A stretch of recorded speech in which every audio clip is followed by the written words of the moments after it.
tariff is a tax on a foreign country. That's the way it is, whether you like it or not. A lot of people like to say, oh, it's a tax on us. No, no, no. It's a tax on a foreign country. It's a tax on a country that's ripping us off and stealing our jobs.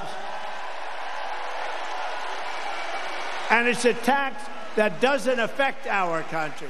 And you could see hundreds of billions of dollars of tariffs on other countries also. Econ professor Donald Trump taught a new lesson to his classroom full of MAGA supporters.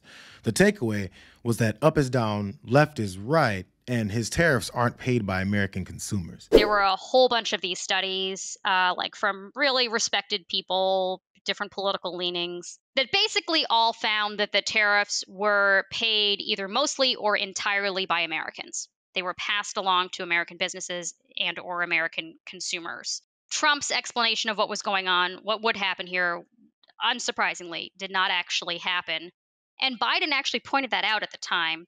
If you look back at statements that he made in 2019, 2020, when he was running for president, he repeatedly said, like, I want to be tough on China, but this isn't the way to do it. All you're doing is raising costs for American consumers and killing American jobs, which is true. But that's just someone that knows what they're talking about on Al Franken's podcast.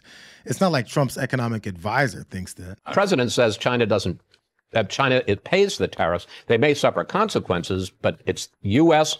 businesses and U.S. consumers who pay, correct? Yes, to some extent. I don't disagree with that. But since the former president has convinced enough supporters that no matter what a vast majority of economists say, and Econ 101 students just learned, he knows better than everyone else.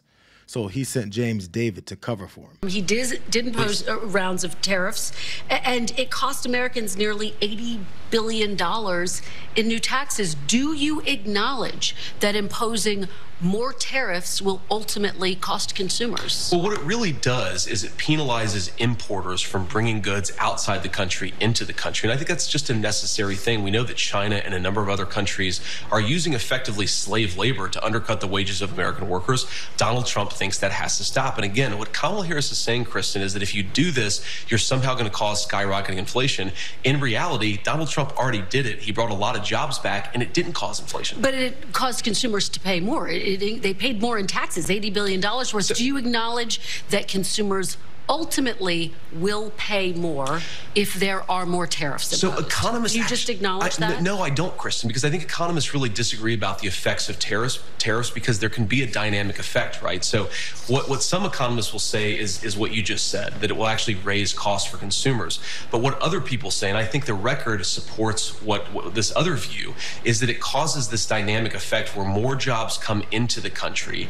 Anything that you lose on the tariff from the perspective of the consumer, you gain in higher wages, so you're ultimately much better off. Just a direct denial of reality.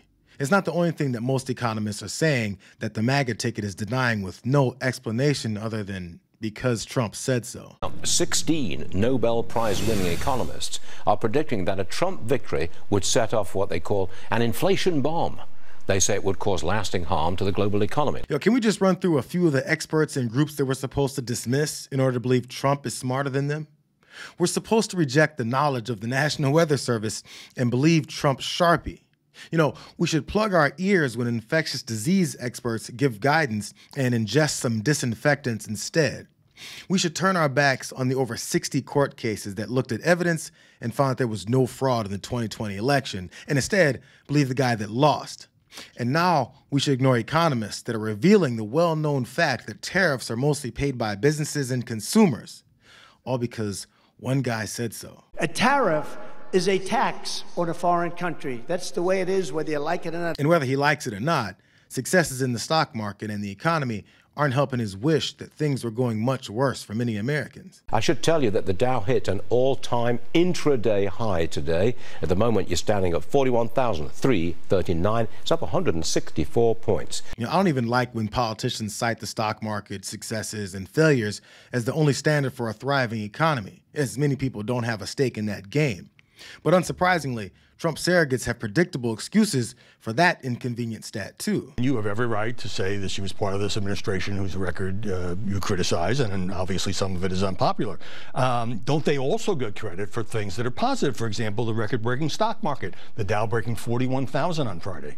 Well, that's simply because businesses think that President Trump is going to come back in, and so they're energized. A big part of that RFK and Jr. endorsement that we had on Friday, which is huge. When you look at the numbers state by state, some of the states could be upwards of 13,000 to 20,000 votes. Other states, the RFK Jr. endorsement could boost by as much as 40 or even 50,000 votes. When you think about how close the margins are in this campaign, that endorsement alone could put President Trump over the top. When are people going to stop believing MAGA's yo-yo response to the stock market on a daily basis?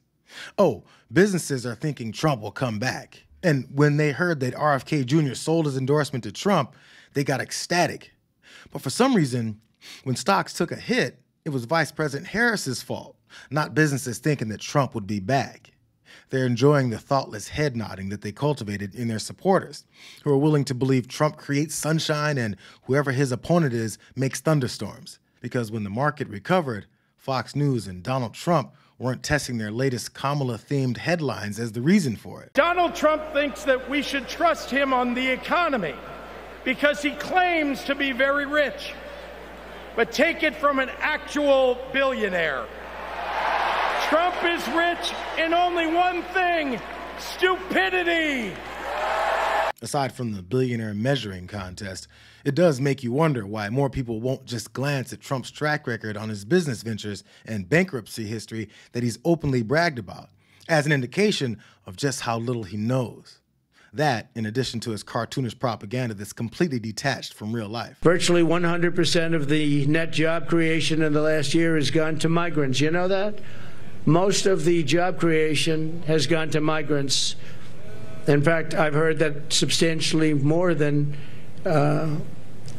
beyond the number of 100%. It's a much higher number than that, but the government hasn't caught up with that yet. You know, nothing resets the MAGA mind like a nice game of blaming the people that you've been conditioned to hate when reality doesn't fit into Trump's Messiah narrative. Did you know? He's heard it's actually a much higher number than 100%. Who he's heard it from? Who gives a damn?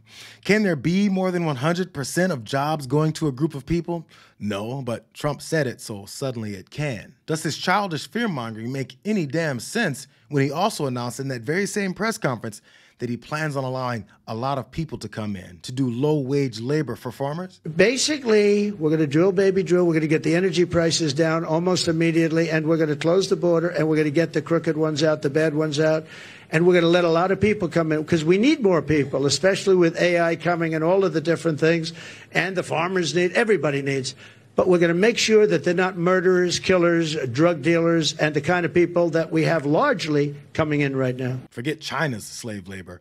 Donald Trump will rail on the existence of migrants in order to appeal to his bigoted base, but will proudly advocate for his plan to let a lot of people come in and be taken financially advantage of for the sake of businesses that don't want to pay livable wages. But then he'll magically make sure that all those rapists and murderers that he launched his political career off of aren't in the mix of migrants being used for even more company profits. Those drivers of inflation are off the hook in Donald Trump's economic plans. We all know that prices went up during the pandemic when the supply chains shut down and failed. But our supply chains have now improved, and prices are still too high. A loaf of bread costs 50% more today than it did before the pandemic. Ground beef is up almost 50%. Many of the big food companies are seeing their highest profits in 2 decades. And while many grocery chains pass along these savings, others still aren't.